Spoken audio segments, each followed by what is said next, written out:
Good morning, students. Welcome back to your science class again. So, students, as you know, in this video, we are going to learn about the different processes or various processes involved in agriculture. But before starting the processes involved in agriculture, we should understand or we should have some previous knowledge of agriculture and crops. You know, students, around one third of the human population is involved in agriculture. Agriculture में population का 1/3% involve है. ठीक है, तो agriculture होता क्या है? What is agriculture? Agriculture means the mass production of plants for food and other purposes. Agriculture क्या होता है? The practice of growing crops on a large scale in a field is called agriculture. And crops क्या होता है फिर? A plant grown in large numbers on a plot of land during particular season is called a crop. Means large scale पर जब हम plants को grow करते हैं उसको बोलते हैं हम क्रॉप्स. ओके, और जब मास प्रोडक्शन करते हैं प्लांट्स का फूड पर्पस के लिए या फिर दूसरे पर्पस के लिए उसको हम बोलते हैं agriculture. So various stages of agriculture are as follows. Now the first stage of agriculture is ploughing. Ploughing क्या होता है? Preparing the soil by ploughing the field. Farmers use bullock carts और tractors to plough their fields. Ploughing means ploughing का purpose क्या है? It helps to loosen the soil. Means जो ploughing होती है उससे सॉइल को लूज़ किया जाता है और उसको टर्न किया जाता है. Okay, so this process is done by bullet carts और समटाइम्स बाय ट्रैक्टर्स. ट्रैक्टर्स के थ्रू भी की जाती है प्लोइंग और बुलेट कार्ट्स के थ्रू भी की जाती है. एंशियंट टाइम में तो बुलेट कार्ट से यूज़ होते थे, लेकिन अभी क्योंकि एडवांस टेक्निक्स आ चुकी हैं तो ट्रैक्टर्स से यूज़ करते हैं और जो फार्मर्स हैं वो ट्रैक्टर्स से प्लोइंग करते हैं. Next step is manuring. Manuring क्या होता है? It helps to add nutrients in the soil. Means adding manure और fertilisers to the soil. When the farmers grow crops year after year the soil becomes less fertile. एक के बाद एक जब crops लेते हैं फार्मर्स तो सॉइल क्या होती है? लेस फर्टाइल हो जाती है. So the farmers add natural manure और chemical fertilisers to increase the fertility of the soil. किसी भी फील्ड में जब आप बार बार खेती करते हो, क्रॉप्स लेते हो वहाँ से, तो उसकी जो सॉइल है उसके न्यूट्रिएंट्स धीरे धीरे कम होते जाते हैं. उसके लिए या तो आप फील्ड को थोड़े टाइम के लिए ऐसे छोड़ दो बिना क्रॉप लिए, तब वापस हो जाएगी उसकी पुरानी कंडीशन. अदरवाइज़ आप उसको ऐसे नहीं छोड़ सकते क्योंकि फार्मिंग की नीड बहुत है. तो फिर उसके लिए उसके फार्मर्स जो यूज़ करते हैं उसमें फर्टिलाइज़र्स ऐड करके और उसमें सॉइल के साथ मिक्स कर देते हैं. That is known as manuring. Okay, so the purpose of manuring is to make the soil more fertile.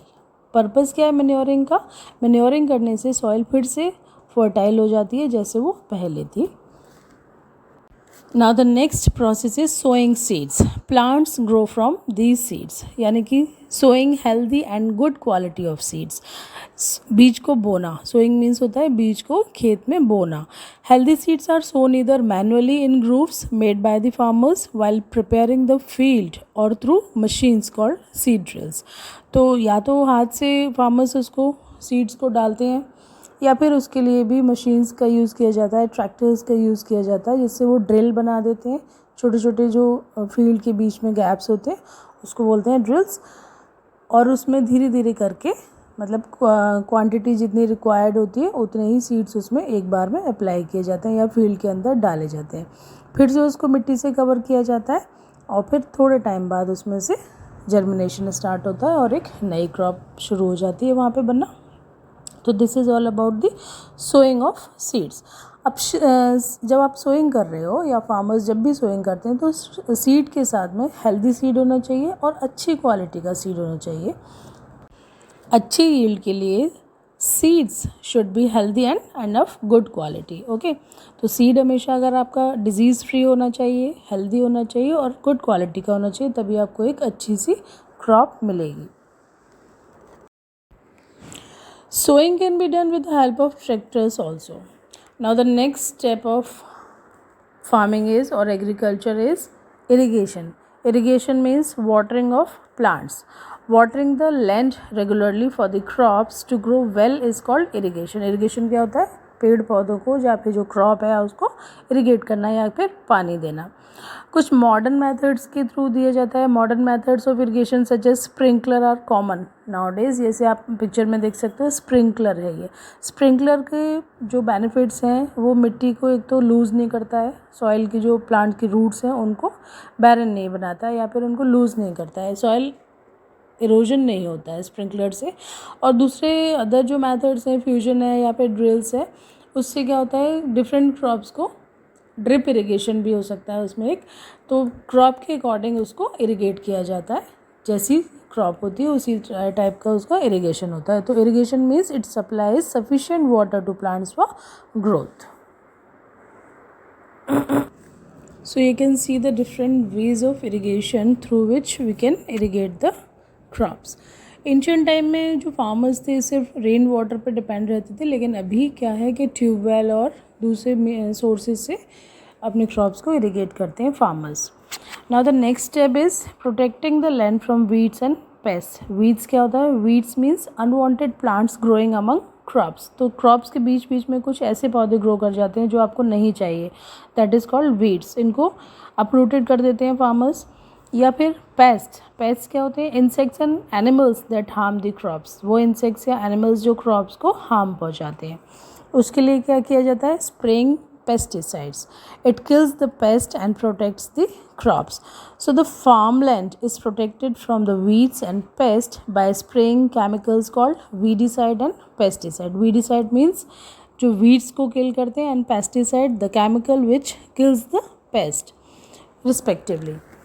दोनों को थोड़े थोड़े टाइम के बाद स्प्रे किया जाता है, जिससे कि आपकी जो क्रॉप्स है वो पेस्ट फ्री और वीड फ्री हो जाए। After that, harvesting. This is the last process of agriculture. Harvesting, or we can say cutting and gathering of crops. So when the crop is ready, it is cut and gathered. Harvesting क्या होता है? Fully grown crops are cut and collected for use. This process is called harvesting.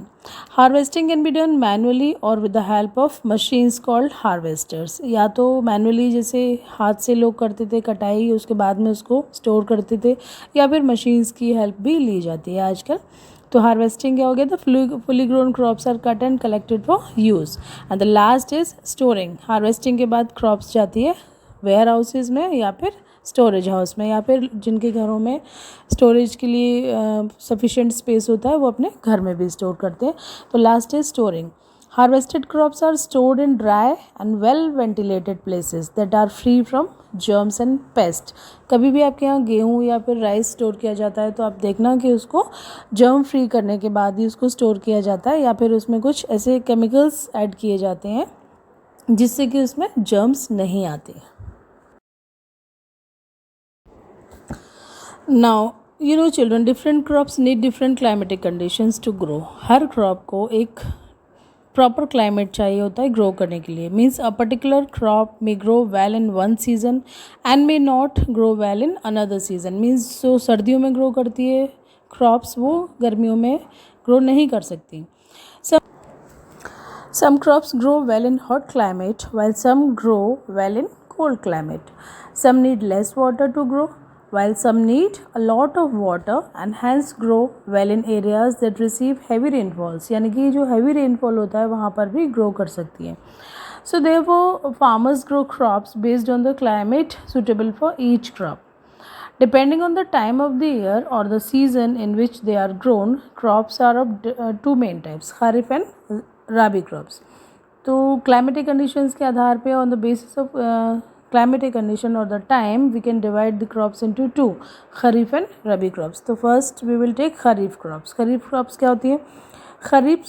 Kharif crops are usually sown in the beginning of June and harvested in September to October.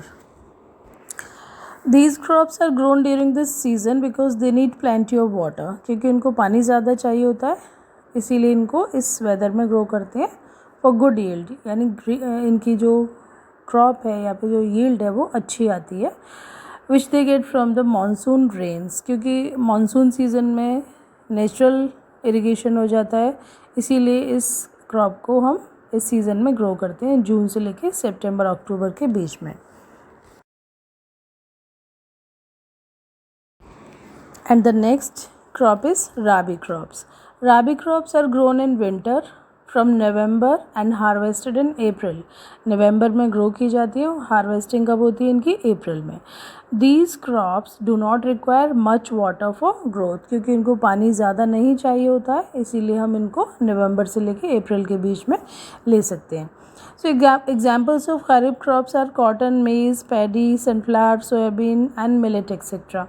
And examples of rabi crops are cauliflower, beans, peas, wheat, mustard, gram, barley and oats. So student, this is all about the agriculture and process involved in agriculture and different crops, kharif and rabi crops. I hope you all have understood the topic agriculture well. In the next video we will continue next chapter. Till then, goodbye, take care and be happy also.